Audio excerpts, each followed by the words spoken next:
Hello, friends from across the nation and around the world. I'm Martin, and you are listening to Dad's Bedtime Stories.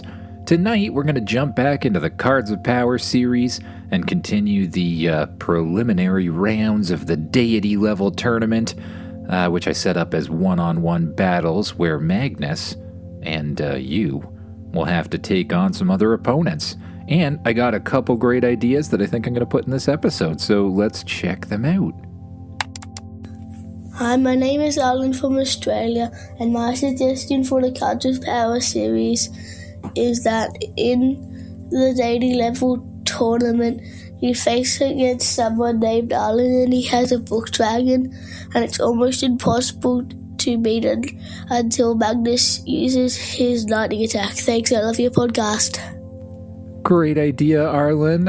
This one took me a lot of thought to think about how a book dragon might be a really good opponent for Magnus, but I think I got some really cool things down. I also thought that we'd probably have time for 2 battles in this one, so I took one more idea. Let's check it out too. My name is Connor, and I'd like to suggest a story suggestion for the Cards of Power series. And it's a Karate Chicken as an opponent. Great idea, Connor. The second opponent today will be a Karate Chicken. If you like the podcast, don't forget to rate us and review us on whatever app you're listening on. 5-star ratings, particularly on Apple Podcasts, make a gigantic difference to other people finding the podcast. So I really, really appreciate those, as well as any ratings, kind of anywhere you're listening. I also got some new submissions for my story and artwork contest. So thank you, first of all, to Caspian, who sent in a story that I believe he dictated to some parents there, and they sent to me. And thank you to JD, who both submitted some stories and some pretty awesome pictures inspired from the podcast. Again, I'll be starting to put up some of the artwork onto my different social media platforms like Instagram and stuff like that. And I'll be picking a winner of both the story and the artwork competition to do a story with me.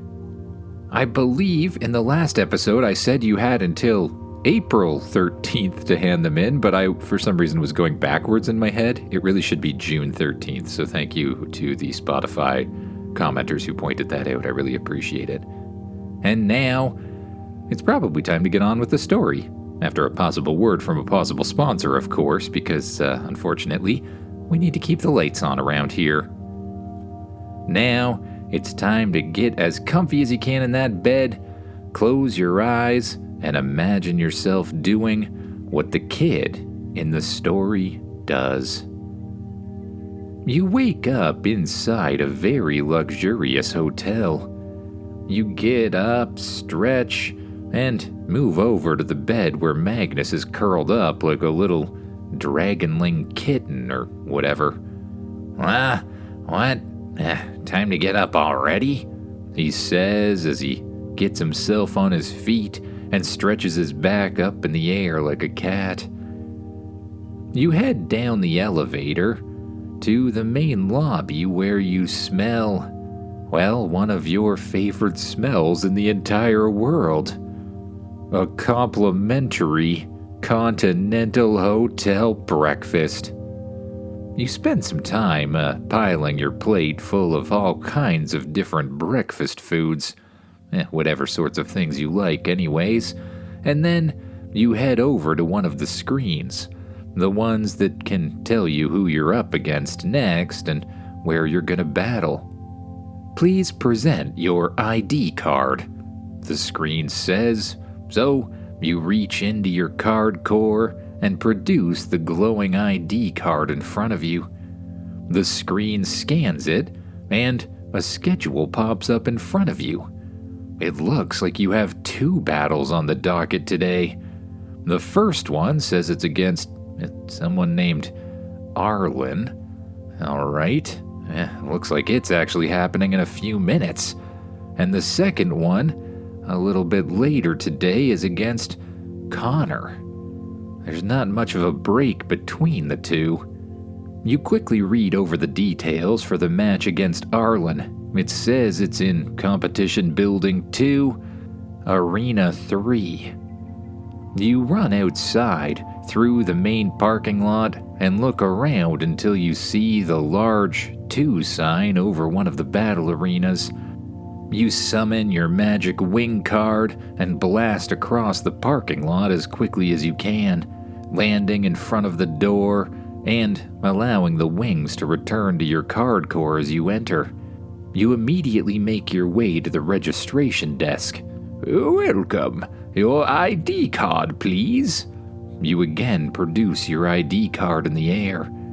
The lady picks up a little handheld scanner, scans the thing, and looks at a computer screen. "Ah, yes. Your battle is about to begin. You are in Battle Arena 3. It's just down that hallway to the right." You run down the hallway she's pointing to until you see a big number 3 over top of an elevator. You and Magnus climb on the elevator, and it automatically closes and moves upward. When the doors open, you find yourself once again in an almost identical battle arena to the day before. They seem to be, well, clones of each other. There's already a referee standing in the center, and your opponent, presumably Arlen, standing across from him with, a dragon holding a book. You walk to the center where the referee greets you. "All right then. Welcome to your next round of the competition. I believe you two already know the rules. This is an instant elimination. Winner goes on to more rounds, and the loser, well, they don't go on at all. Any previously scheduled matches for after this one will be erased and reassigned. Now, I believe you two have already declared your battle partners. On one side here we have Arlen, who has declared a Deity Level Book Dragon. I'm interested to see exactly what that is. And on this side, I believe you have declared a Deity Level Fire Dragon named Magnus. If you'd please make your way to your circles." You quickly reach out your hand and give Arlen a nice handshake to say good luck before walking to your circle. You step inside the circle, and a force field is produced around you, one that can keep you safe from the battle. At the same time, the referee floats up in the air and produces a force field around himself. "All right. If you two are ready, we will begin the match in 3, 2, 1, go." Immediately, Magnus begins to transform into his deity-level form, glowing and growing larger and larger and larger until he's a very large black dragon with veins of pure sunlight energy. Across the battlefield, the book dragon hovers up into the air with its wings spread wide, and around him, dozens of books appear around him and begin to circle slowly. Each one has a different symbol on it. One that looks like a flame, a lightning bolt, a tornado, a fist of stone, something that's maybe like a sound wave, a portal picture, a shield, and many more that you don't even recognize. Magnus lowers his head and digs his claws into the ground. Sunlight energy begins to pulse through his veins. "Careful, Magnus," you say. "I don't think those books are just decoration." "I noticed," Magnus rumbles. The book dragon simply smiles, but not a very friendly smile. One of the books snaps open, The page turns by itself, and a blast of blue flame shoots from the book like a cannon. Magnus reacts instantly.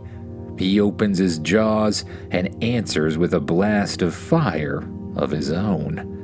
A roaring stream of golden-orange flame slams into the blue fire halfway across the arena, and for a moment, the two attacks push against each other. Then another book opens, a lightning book. A bolt of electricity shoots sideways, curving around Magnus's fire blast and striking Magnus in the shoulder. Magnus roars as sparks dance across his scales. Before he can recover, a third book opens, one that has a stone fist symbol on it. Chunks of rock rip themselves out of the ground and start to launch themselves at Magnus like boulders from a catapult. Magnus swings his tail and smashes the first two apart. He grabs a third using his elemental powers, shoving it off to the left, but a fourth one strikes him hard in the ribs and pushes him backwards. The book dragon flaps his wings once and rises higher. The books spin faster around him. This is annoying, Magnus growls. Then he inhales deeply. The sunlight lines across his body brighten, making the room hotter and hotter and hotter before he unleashes a huge cone of pure sunlight energy directly towards the book dragon and his little floating library. But just before the flames reach him, another book snaps open, a shield book of some kind. A glowing barrier appears in front of the book dragon, and the fire, or pure sunlight energy, spreads across the shield like water hitting glass. The barrier flickers, but it holds. Another book opens. A wind spell blasts through the flames, punching Magnus backwards across the ground. You start to worry. Magnus is strong, but this dragon is fighting with so many powers at once. You watch as Magnus charges. He leaps into the air, wings beating hard, and then flies straight down towards the book dragon with his claws outstretched. Another book opens, a teleportation book. Purple energy flashes, and the book dragon vanishes. Magnus slashes through empty air as the book dragon reappears behind him. Another book opens, and a massive invisible shockwave of sound blasts out. Magnus is hit from behind and sent crashing into the arena floor. Magnus pushes himself up, shaking dust and broken stone from his wings. "I'm fine," he says, but he looks rather angry. He stomps both of his front claws into the ground. Heat pours out of them into the stone beneath the arena, and the ground begins to glow red. Cracks spread outward in every direction as the floor softens into lava. You grin. That's it. Now he can't land. But the book dragon seems perfectly happy to continue hovering.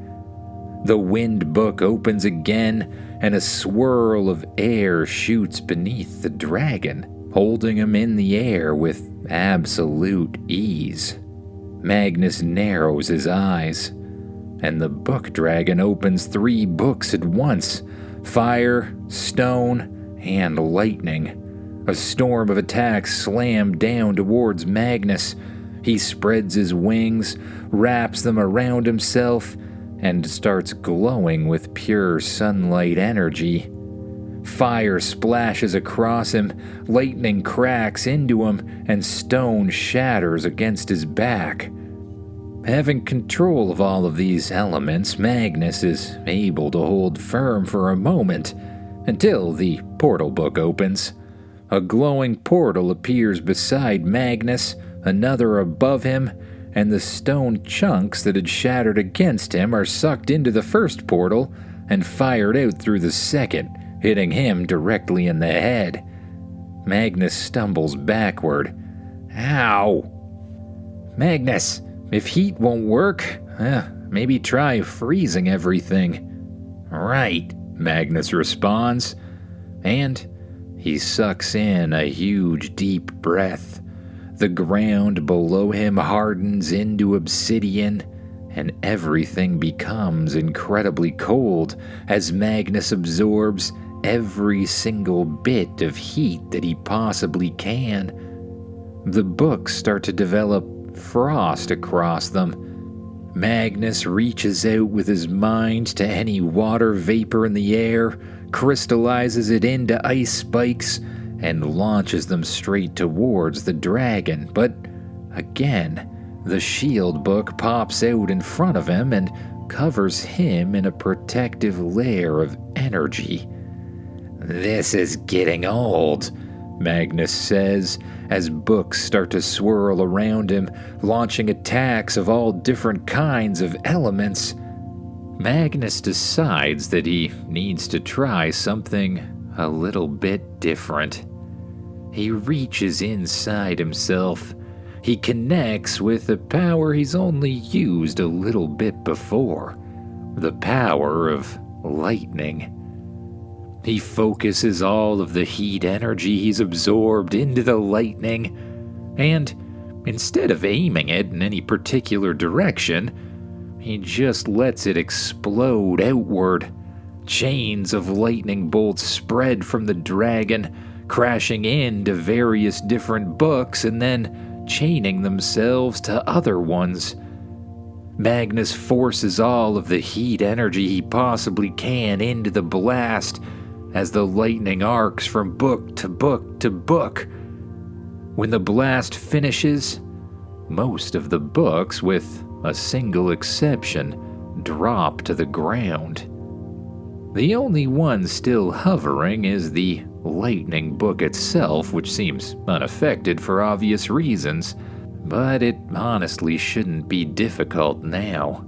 Magnus begins to glow brighter and brighter until his entire body transforms into pure sunlight. Then he unleashes a blast of pure sunlight energy directly at the dragon. The one remaining lightning bolt shoots out in front, attempting to block the blast, but the blast goes straight through it and straight into the dragon, breaking him apart into a bright blue form of energy that's reabsorbed into Arlen's card core. Well, I believe that is a match, the referee says as he floats down towards the ground. Now, Arlen, unfortunately, you are out of the tournament this year, though I do highly recommend you try out again next year. That book dragon of yours is mighty powerful. To the winner, you're probably gonna want to double check your matches for this afternoon. Well, we do schedule additional matches in advance. They often have to be changed as people are eliminated. Oh, and if you need to recharge your magical creature, there should be a hospital building nearby ready to do that. The shield around you disappears. You walk to the center, shake Arlen's hand, and pat him on the back. That book dragon's amazing, you say. Hopefully we'll meet each other again. Thanks, Arlen says. You step into the elevator and go back down to the main floor. You immediately go over to a screen, scan your ID card, and see that, well, you're still up against Connor this afternoon. That must mean he won his match. You and Magnus, who is now the size of a dragonling once again, head directly for the hospital building. What are we doing here? I feel fine. You might feel fine, but you took a bunch of hits. I don't think we should start a new deity level match when you're not at 100%. you respond. Oh, fine. You head into the hospital building, where you meet a nice person at the counter. Welcome to the hospital. I see you have a magical creature that could use recharging and healing. Please step onto the platform. You gesture for Magnus to listen. He jumps up on a large, circular, technological-looking platform, and blue energy shoots into him. When the energy stops, he steps out of the circle and looks up at you. That was amazing. I feel like I just slept for a whole day and, I don't know, went to a spa or something. Can we do this again after? Maybe, buddy. Let's go check out the next match. You head over to Building 4 and check in at the counter. You're directed over to Battle Arena number 2. You make your way into the elevator, go up to the floor, and step out to once again see a referee and an opponent standing across from him. You walk towards them and the referee introduces herself. Welcome. My name is Betty, and I will be your referee for today. I see the two of you have already declared your matches. On this side, we will have a Deity Level Fire Dragon that apparently has other elemental powers as well. And on this side, we have Connor and a Karate Chicken. Is that right? A Karate Chicken? That's right, Connor says. But he's no ordinary Karate Chicken. He's a Deity Level Karate Chicken. Connor's core begins to glow. Energy swirls out of it and forms itself into like an adult human-sized chicken wearing a karate gi and adorned with all sorts of martial arts weapons. 2 swords on its back, a bow staff in one hand, sais tucked into its belt, nunchucks, ninja stars, everything you could imagine. The Karate Chicken says. Okay then. Well, to your sides, card holders, we will begin shortly. A glowing shield appears around the judge, and she floats up into the air. You shake Connor's hand, and then move across the battle arena into your protective circle. Energy glows around you, and Magnus steps out in front. All right, we will begin in 3, 2, 1. Magnus immediately transforms into his deity level form as the Karate Chicken draws both of its swords from behind its back, and then takes on a come and get me sort of karate stance, holding one blade up in the air over its head and the other out in front of itself. Magnus takes in a deep breath and breathes out a plume of fire. The Karate Chicken, almost instantly disappears from the place it was standing and reappears beside Magnus's face, swinging the sword down and cutting him on the cheek. Ow! Hey! Clearly it can move at incredible speed. Magnus tries to strike it with his claws, but again, the Karate Chicken just does a sort of front flip over top of them, lands underneath, spins in a circle, and slices straight at Magnus's chest before jumping backwards across the arena. It reaches into its gi and pulls out a whole bunch of ninja stars. The Karate Chicken starts to throw them towards Magnus, who responds by stomping on the ground and lifting up a huge column of earth and rock right in front of himself. As the ninja stars hit, they explode? blowing up the giant rock face, shooting rocks into the air. But Magnus doesn't hesitate. He grabs the rocks out of the air using his mind and wills them to fly towards the ninja chicken. They crash into the ground as the ninja chicken begins jumping and flipping and, well, doing a whole bunch of ninja-like moves to move out of the way. As he flips, he continues to launch ninja stars that explode upon contact. Magnus once again presses his claws into the ground. Heat energy pours into it, spreading all over the arena and melting the ground itself into lava once more. But instead of sinking into it, the ninja chicken just begins to glow. Some sort of aura appears around its body, and it stands right on the lava.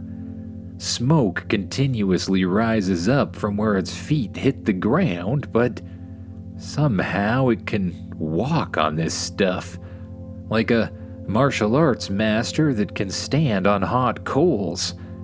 Magnus dives down into the ground, swimming through the lava itself. The ninja chicken takes on a defensive stance and begins to focus, ready for an attack from any direction. Columns of lava start to shoot up from the ground straight towards the chicken. One by one, it slices them in half with its sword, moving over to the side and taking on a fighting stance once again. But Magnus never shows himself. He stays in the lava and continues to launch attacks of rock and lava again and again. And while he does, the temperature in the room begins to rise, hotter and hotter and hotter, until the chicken starts to look a little drowsy, a little heat exhausted. Its eyes start to close just a little bit, as if it's getting very tired, and the next strike of lava actually manages to hit it in the back, sending it flying across the arena and crashing into another column of lava that shoots up from the ground and catches the little chicken, wrapping around it and solidifying into obsidian. Then Magnus rises out of the ground, takes a deep breath, glows with pure sunlight energy, and unleashes a blast of mixed elemental force. Pure heat, ringed with rocks, lightning, and even air. They blast into the chicken all at once, and, well, it immediately transforms back into a bright blue energy and flies into Connor's card core once again. Very good. I believe that is a match. If you would please tell your magical creature to make the ground walkable again, that would be great. Magnus, you heard her. Right, Magnus says, pulling himself up out of the lava. He takes in a deep breath and freezes the ground, turning it all into obsidian. It once again looks nothing like it did when you two started, but, well, you're sure they have some sort of card that can transform it back without an issue. Very good. I declare you as the winner, Magnus. Carter, unfortunately, you are disqualified, but your karate chicken was quite impressive. I believe against many other opponents, it would have won. The protective barrier around you and Connor disappears. You walk to the center line and shake his hand as Magnus devolves back into his dragonling form. You exit the arena, through the elevator, and out into the main lobby where you double check to see if you have any other matches for today. nothing comes up, so you head back to the hotel area, back up to your room, and climb into your bed. Magnus curls up at your feet, stretches, and lays down, immediately falling asleep. You pull the covers up to your chin, close your eyes, and start to focus on your breath. With each breath, your muscles relax a little bit more. Your shoulders fall away from your ears. Your arms and legs release any tension they have and sink down into the mattress. And with each breath, your mind begins to wander off to thoughts of new dreams and new adventures to come. Good night, everyone.